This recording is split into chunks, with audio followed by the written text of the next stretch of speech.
آج بڑا فیصلہ آ چکا ہے اور بھارت کو ایک بار پھر منہ کی کھانی پڑی۔ ہم جانتے ہیں کہ وفاقی کابینہ نے آج کے اجلاس میں اہم فیصلہ لے لیا ہے۔ سپاہ سالار جنرل عاصم منیر کو فیلڈ مارشل کے عہدے پر ترقی دے دی گئی ہے۔ حکومت پاکستان کا یہ اقدام آپریشن بنیان مرصوص میں کامیابی کا معترف ہے۔ جنرل عاصم منیر یہ عہدہ پانے والے ملکی تاریخ کے دوسرے آرمی چیف ہیں۔ ان سے پہلے ایوب خان پاکستان کے پہلے 4 سٹار جنرل اور واحد فیلڈ مارشل تھے۔ وہ 1958 میں صدر پاکستان بنے اور تقریباً 6 سال تک آرمی چیف کے عہدے پر فائز رہے۔ آرمی چیف کو فیلڈ مارشل کے عہدے پر ترقی کی خبر سنتے ہی بھارتی میڈیا میں سوگ کا سما چھا گیا ہے۔ اب انڈین میڈیا کو یہ معاملہ ہضم نہیں ہو رہا اور انہوں نے ابھی اس معاملے پر لمبی ٹرانسمیشنز شروع کر دی ہیں، کیونکہ اور تو ان کے پاس کچھ ہے نہیں سوائے پاکستان کے اندرونی معاملات کو اجاگر کرنے اور جھوٹا پروپیگنڈا پھیلانے کے علاوہ، اور عالی سطح پر تو ویسے ہی اس کو ذلت کا سامنا کرنا پڑ رہا ہے۔ اپنے فالس فلیگ آپریشن کی وجہ سے ایک جھوٹ کو چھپانے کے لیے اور جھوٹ، بات کریں ایک اور جھوٹ کی تو بھارت نے امرتسر کے گولڈن ٹیمپل پر حملے کا الزام پاکستان پر لگایا تو دفتر خارجہ نے اس کی تردید کر دی ہے، اور ساتھ ہی ساتھ سکھ رہنماؤں نے بھی اس بیان کو جھوٹ کا پلندہ قرار دیا۔ ایکس پر جاری کردہ پیغام میں سکھ رہنما کہنا تھا کہ ہندوستان ہمارے گردوارے پر حملے کا پاکستان پر بے بنیاد الزام لگا رہا ہے۔ پاکستان سے سکھ بھائی بہت پیار کرتے ہیں۔ ہمیں یاد ہے کہ کس طرح انتہا پسند ہندوؤں نے ہمارے دربار صاحب کو ہندو مندر میں تبدیل کر دیا تھا۔ دوسری جانب بھارتی سیکرٹری خارجہ نے بھی ٹرمپ کی ثالثی کے کردار کو ایک طرف کر دیا ہے۔ وکرم مصری کا کہنا تھا کہ پاک بھارت جنگ بندی 2 طرفہ تھی۔ ٹرمپ خود ہی سٹیج پر آ گئے اور کریڈٹ لینا شروع کر دیا، تو وہیں ٹرمپ سرکار نے ایک بار پھر بھارت کو بڑا جھٹکا دے دیا ہے۔ جی ہاں، امریکن ایوان نے یہ فیصلہ کیا ہے، ایک بل منظور کیا ہے جس کے تحت امریکہ میں مقیم بھارتی شہری جب اپنے ملک کو رقم بھیجیں گے تو اس کے اوپر 5% اضافی ٹیکس ٹیرف ادا کرنا ہوگا۔ اعداد و شمار کے مطابق امریکہ میں 45 لاکھ بھارتی مقیم ہیں جو اپنے وطن رقم بھیجتے ہیں۔ 2024 میں بھارت کو موصول ہونے والی مجموعی ترسیلات $118 ارب تھیں، جن میں سے 28% یعنی $32 ارب صرف امریکہ سے آئے تھے۔ اگر یہ قانون نافذ ہو جاتا ہے تو بھارتی کمیونٹی کو صرف اس ٹیکس کی مد میں $1.6 بلین ادا کرنے ہوں گے۔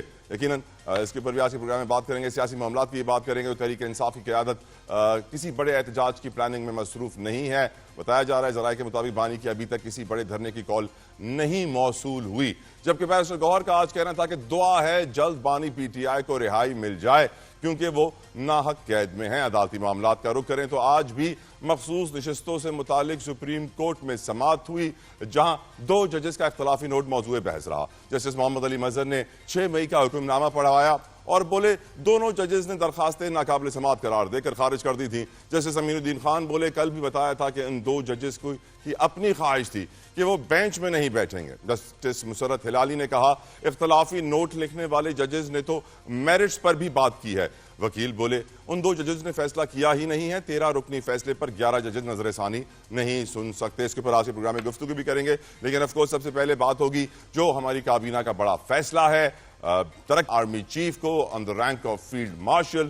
دیٹ از یقیناً بڑی ڈیولپمنٹ ہے اور پوری قوم فخر سے یقیناً جانتی ہے کہ پاک فوج نے جس طرح بھارت کو منہ توڑ جواب دیا ہے، پوری قوم کا سر فخر سے بلند ہو گیا ہے، سینہ ہمارا اور چوڑا ہو گیا ہے، اور اس فیصلے کے اوپر ہر کوئی خوشیاں بانٹ رہا ہے، مٹھائیاں بانٹ رہا ہے، مبارکبادیں دے رہا ہے فیلڈ مارشل آرمی چیف کو۔ گفتگو بھی کریں گے، اس کے اوپر میرے ساتھ پینل موجود ہے۔ میں ویلکم کرنا چاہوں گا اپنے ساتھ پروگرام میں پاکستان تحریک انصاف کے رہنما ہے رضوان خانزادہ صاحب، کسی تعارف کے محتاج نہیں ہیں، اور ہمیں دوسرے مہمان بھی جوائن کریں گے پیپلز پارٹی سے، ہمیں علی راشد جوائن کر رہے ہیں، ساتھ ساتھ علی راشد ہمارے ساتھ وقت موجود ہیں۔ ویلکم علی، السلام علیکم، thank you for your time. Abdullah Hamid Gul ہمیں کچھ لمحوں میں جوائن کر رہے ہیں، ساتھ ساتھ پی ایم ایل این سے آمنہ حسن شیخ صاحبہ ہمیں جوائن کریں گی، کر چکی ہیں آمنہ صاحبہ، تھینک یو فار کمنگ۔ گفتگو کا آغاز کرتے ہیں اور سب سے پہلے میں رک کرنا چاہوں گا پی ٹی آئی کا۔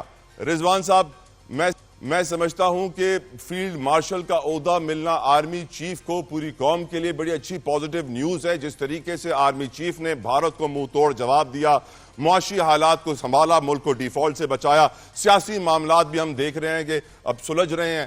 آپ کی نظر میں کتنی بڑی خبر ہے یہ رضوان صاحب، اور واٹ از ٹو بی، ہم کیا ایکسپیکٹ کریں، اب کیا ہمارے آرمی چیف نیکسٹ اچیو کرنے والے ہیں؟ رضوان خانزادہ صاحب۔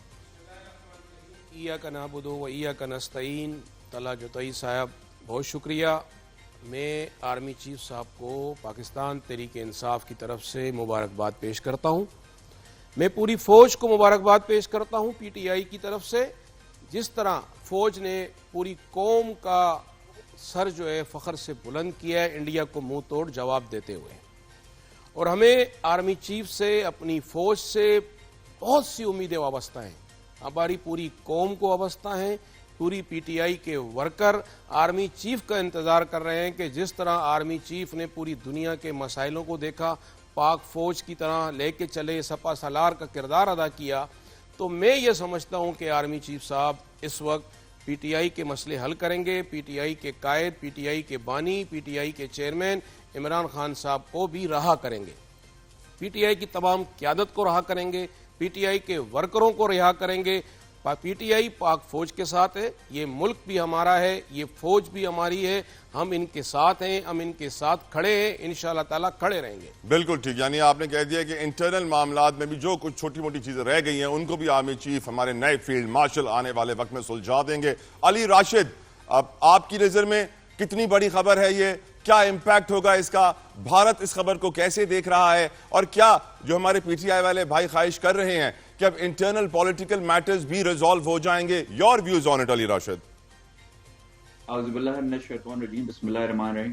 دیکھیں, بالکل I think it's very important فیصلہ ہے جو ہوا ہے اور ہونا بھی چاہیے. انہوں نے جو لیڈرشپ کا مظاہرہ کیا ہے, ناٹ جسٹ یہ بھی جو انڈیا کے ساتھ ہماری کنفرنٹیشن ہوئی جس میں انڈیا لیفٹ ود بلڈی نوز, اس کے علاوہ بھی اگر آپ اوور آل ان کی پرفارمنس دیکھیں تو اسٹیبلٹی لانے میں, جب ان کے آنے سے پہلے اور ہونے کے بعد ایک پولیٹیکل پولرائزیشن کی طرف ملک جا رہا تھا. چیزیں اور جب سے وہ آئے ہیں, ڈالر بھی سٹیبل ہے, اکانومی بھی صحیح ہے, حکومت بھی صحیح چل رہی ہے, ٹیررزم کے خلاف ان کے انیشیٹوز جو ہیں وہ بہت اچھے ہیں, اور ایک مورال ہائی ہوا ہے آرمی کا. اور ظاہر سی بات ہے ان کی لیڈرشپ, اور ہی از آن دا سیم پیج. جو سول حکومت ہے ان کے ساتھ مل کے کافی چیزیں ہیں جہاں ان کو اپنا رول پلے کرنا ہے. تو I think it's a very welcome think کہ یہ چیز ہونے جا رہی ہے. اور ظاہر سی بات ہے it's a nightmare for India, اس لیے کہ جس شخص نے ان کو انڈیا کی نیند حرام کر دی, جس شخص نے انڈیا ایڈونچرزم کرنا چاہ رہا تھا, کوشش کی اور ان کو منہ کی کھانی پڑی. اور ہم سب کو پتا ہے کہ کس وجہ سے یہ ہو رہا تھا کہ ایک انڈیا میں جب انفارچونیٹلی جب بھی الیکشنز ہو رہے ہوتے ہیں تو کیمپین میں پاکستان کو ٹارگٹ کرتے ہیں. اینٹی پاکستان سینٹیمنٹ انڈیا میں بکتا ہے تو وہ الیکشنز میں یوز کرتے ہیں. اور ہمیں پتا ہے بہار میں الیکشنز ہونے جا رہے ہیں, تو مودی نے یہ غلط فیصلہ کیا یا غلط فہمی تھی کہ میں تھوڑا ایڈونچر کروں گا تو وہاں سے کچھ ہوگا نہیں تو میں آئی ول بی اے ہیرو. مگر وہ بیک فائر ہو گیا. پاک افواج نے under the leadership of general Asim Munir انہوں نے ان کے 6 جہاز گرائے اور پھر سب چیزیں ہوئیں, اور ان ٹیسٹنگ ٹائم ثابت کر کے دیا, ٹرائیڈ اینڈ ٹیسٹڈ ہے. تو I think it's a very خوشائن چیز ہے. بالکل ٹھیک.